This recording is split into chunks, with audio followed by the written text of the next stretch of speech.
Bien-aimés, je suis revenu vous présenter les 5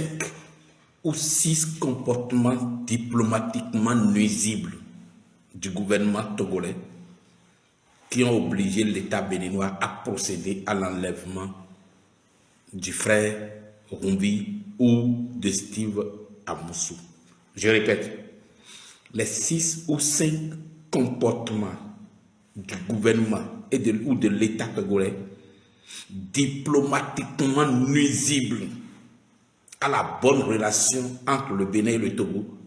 qui ont obligé l'État béninois à procéder à l'enlèvement et au kidnapping, au rap du frère Rumbi ou de Steve Amoussou. Premier comportement, lorsque vous êtes un État voisin avec un État, ou lorsque vous êtes un État dans une sous-région comme l'Afrique de l'Ouest avec un autre État, ce que vous ne pouvez supporter en tant que dirigeant politique de vos citoyens, ne permettez jamais à un citoyen d'un État voisin de rester dans votre pays pour le faire contre son État. En d'autres termes, tout le monde sait qu'au Togo, un certain Rumbi qui fait ce qu'il fait contre les autorités politiques et les personnalités politiques du Bénin, un Rumbi au Togo, vous savez son sort. Le gouvernement et le président togolais ne permettront pas un seul instant un tel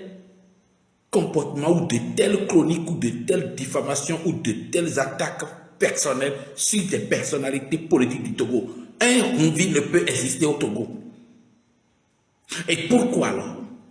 le Togo laisse un Béninois faire ça contre les autorités du Bénin? Lorsque vous avez un tel silence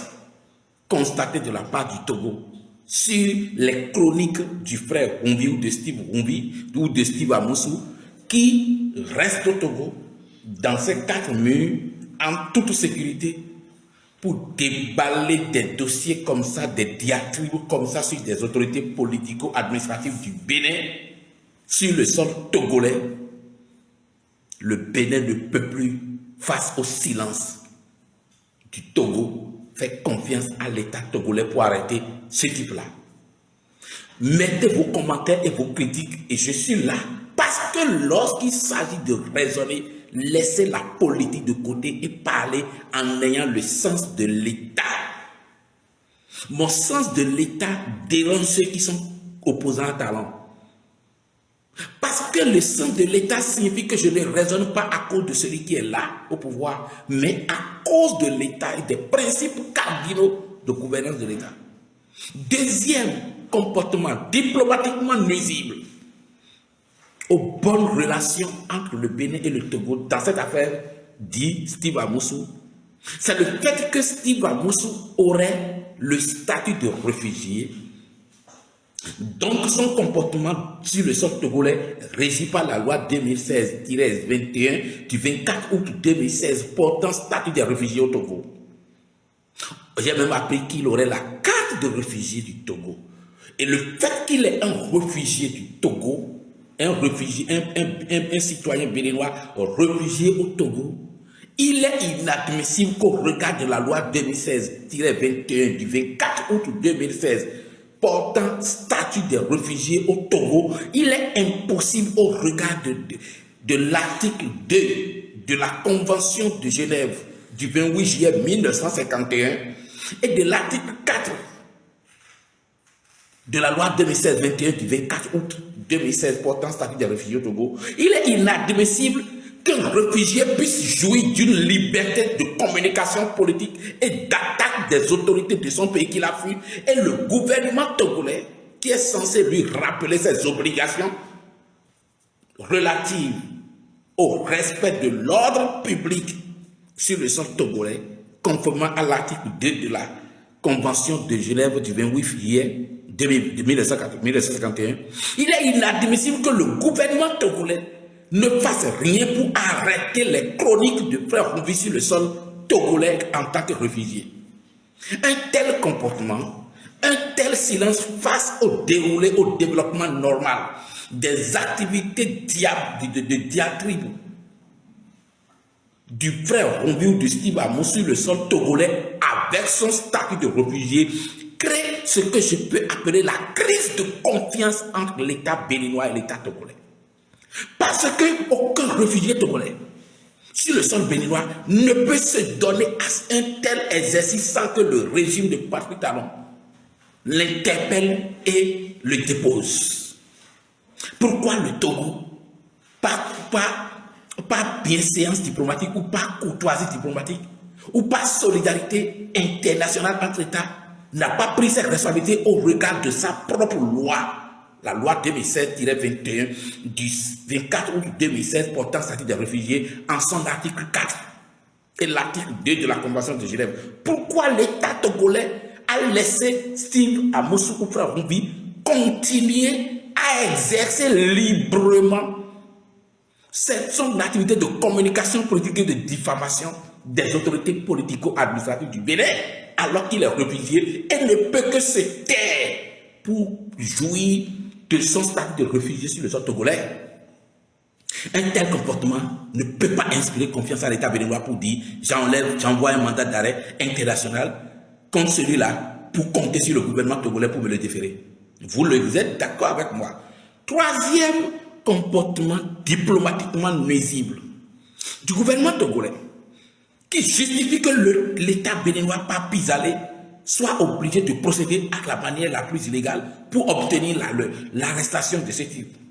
C'est le silence du gouvernement togolais sur les infractions au code numérique et au code pénal du Bénin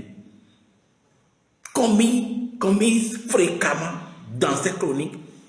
par le frère Steve Amos. Qu'est-ce que je veux dire par là? Lorsque vous êtes des États qui veulent entretenir des relations diplomatiques paisibles, normales, confiantes et réciproquement respectueuses, l'État togolais ne peut ignorer que tel que ce monsieur parle des autorités politico-administratives du Bénin, le code pénal du Togo est violé par Steve Amos. Les infractions commises dans sa communication, vous ne pouvez pas attaquer des autorités politiques en les traitant comme de vulgaires individus alors qu'ils sont porteurs du sceau de l'État. Steve Amos se permettait de violer allègrement le code pénal du Togo et en même temps le code pénal du Bénin et le code numérique du Bénin dans ses activités de communication politique et de diatribe sans que le gouvernement togolais ou la justice togolaise ne l'interpelle pour lui faire savoir tu es en train de dévier sur le sol togolais. Un tel comportement de la part des autorités togolaises constitue, je vous l'assure, des preuves que le Bénin ne peut compter sur le Togo pour obtenir l'arrestation de Steve Amos ou par procédure normale du mandat d'arrêt international. Et là où ce côté même fait beaucoup réfléchir, le même gouvernement togolais ou la même justice togolaise a été capable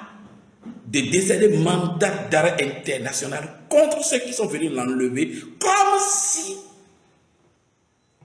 ils connaissaient, les autorités judiciaires du Togo connaissaient ce monsieur et savaient qu'il existait sur le sol togolais et a été enlevé. Je défie le gouvernement togolais de me dire qu'il ne connaît pas Steve Amos sur le sol togolais jusqu'au jour de son arrestation, le 12 passé. Alors, quatrième comportement diplomatiquement nuisible. Quatrième comportement diplomatiquement nuisible du gouvernement togolais qui justifie le refus du Bénin, qui justifie le refus du Bénin de procéder à la voie normale, c'est le silence du Haut Commissariat des Nations Unies aux réfugiés sur le sol togolais face aux chroniques d'un réfugié à qui il a